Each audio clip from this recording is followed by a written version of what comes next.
guys, what's up? This is Blaze the Movie Fan and it's time for another spoiler movie review. And this time I will be talking about what's considered by many to be one of the best action movies out there in full detail. And that movie is none other than the movie Die Hard. And I agree, this is definitely one of the best action movies out there. So without further ado, let's begin. So the movie begins at an airport and John McClane's plane arrives. Now there is something that I must mention right off the bat. Bruce Willis in this movie looks so much fucking different than he does in his recent movies. The most noticeable difference is the fact that he is not bald. Yeah, that's very interesting. I guess people do change with age. But I do find that incredible because I do not think that Arnold Schwarzenegger looks much different in his recent movies than he does in his movies from the 1980s. But anyway, back to the movie. In a plane, John McClane has a weird conversation with one of the passengers, and I'm gonna have to admit, I did find that funny. And when that passenger notices that he has a gun, he just tells him, "Don't worry, I'm a cop." Apparently it's okay for him to have a gun as long as he is a cop.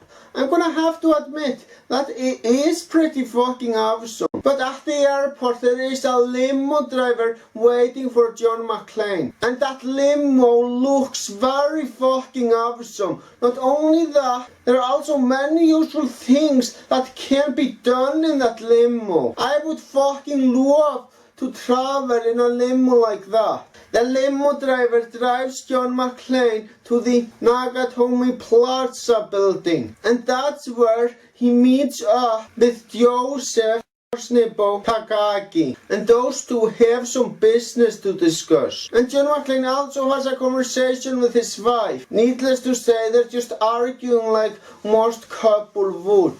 Anyway, it's not long before some people that are up to no good, and I could clearly tell that they were up to no good the moment they entered the building, got into the building to do some horrible things. But John McClane is not gonna let those terrorists kill him. So you know what he does?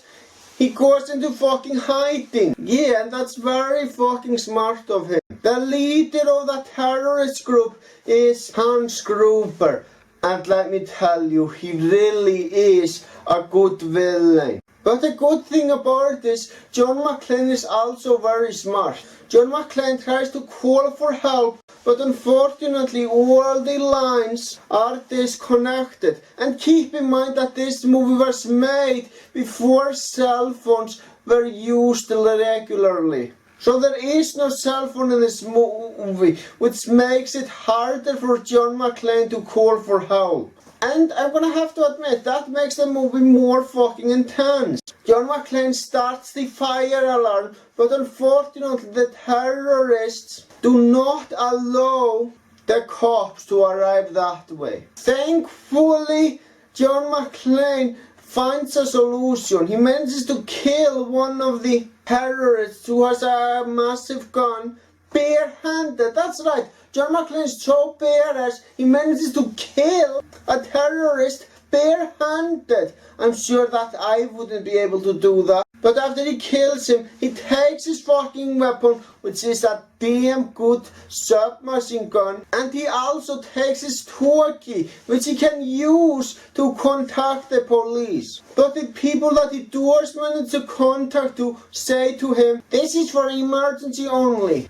And I'm like, are you fucking kidding me? John McClane just said that there are fucking terrorists that he has to deal with. And the person that he manages to contact had the nerve to say that it's for emergency only when it's clearly a fucking emergency. Thankfully though, Al Powell goes to the building to figure out what's going on. But the terrorists try to kill him, but I don't manage to. It's a good thing the police officer has a talkie as well, because now John McClane is able to contact him. That police officer somehow trust John McClane the minute he starts talking to him. That is fucking awesome. It really is great that police officer had faith in him the minute he managed to contact him. But the terrorists in the building are after John McClane,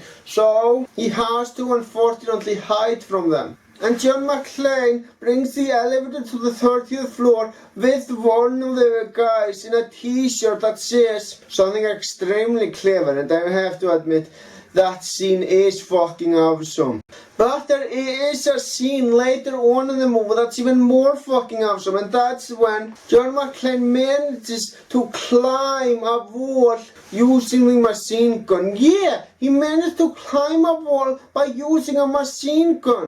And you can't get any more fucking badass than that. But yeah, the terrorists want to find John McClane badly. But he is so fucking good at hiding that it's very difficult for them. Fortunately, more cops are on the way. But the leader of the cops, Dwayne T. Robinson, does not trust John McClane at all. In fact, he has a feeling that John McClane might be one of the terrorists. And yeah, I pretty much think that guy is a fucking moron. John McClane is the one who called to report the terrorists. Even though I somehow understand why he is acting that way, I still think that he should at least trust him and hear him out. Thankfully though, the police officer Al Powell is one that trusts him. The cops enter the fucking building even though it's dangerous. Now Hans Gruber, the leader of the terrorists, of course orders his men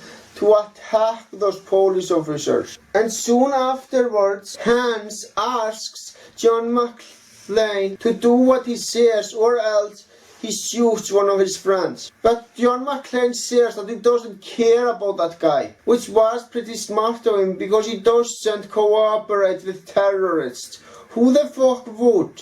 But anyway, after the terrorists find John McClane, he proves to be a very fucking experienced gunman and he manages to kill the terrorists. But even after all that help, Dwayne T. Robinson still has the balls to call John McClane an asshole. He's the one who is helping. And what the fuck does he mean when he says that he shouldn't interfere with police business? John McClane is a fucking police officer. Granted, he is from New York City and not really from the city he's in. That doesn't change the fact that he's still a fucking police officer. I'm sorry, but I still think that Dwayne T. Robinson is a fucking moron. Now, John McClane blows up an entire fucking floor for some reason. I'm not sure why, but whatever. We later see that John McClane is far from being an invincible protagonist.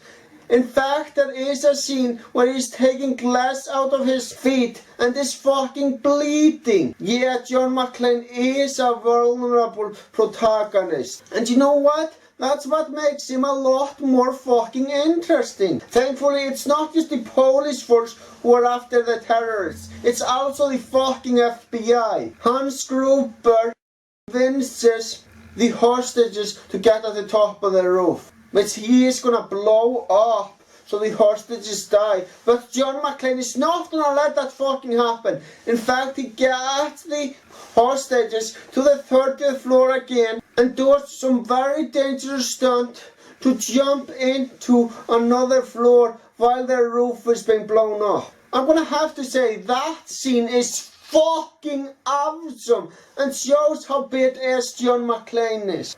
Of course, the scene where John McClane was shooting on those terrorists and avoiding the bullets was fucking awesome as well. It wasn't easy for him, but John McClane in the end finally manages to kill Hans Gruber. And that fucking asshole had it coming. Now, after the terrorists have been dealt with, you would think that Dwayne T. Robinson would apologize to John McClane and just admit that they wouldn't be able to stop the terrorists without him. But nope, he is still being a fucking moron and still is fucking bitching about John McClane helping out. But John McClane gets back to his wife and this movie has a happy ending. Now it's time for my overall thoughts. Actually, I don't think I need to tell you my overall thoughts. Judging by the beginning of this video and how much I talked about how fucking awesome the movie is, you already know that I think this movie is fucking awesome. Yeah, I really do fucking love this movie, and for that I'm going to give this movie 2 thumbs up. It sure was hell of a lot of fun talking about this movie in full detail. And it's a movie I would gladly watch again. Well guys, that's all I gotta say. Thank you for watching, have a great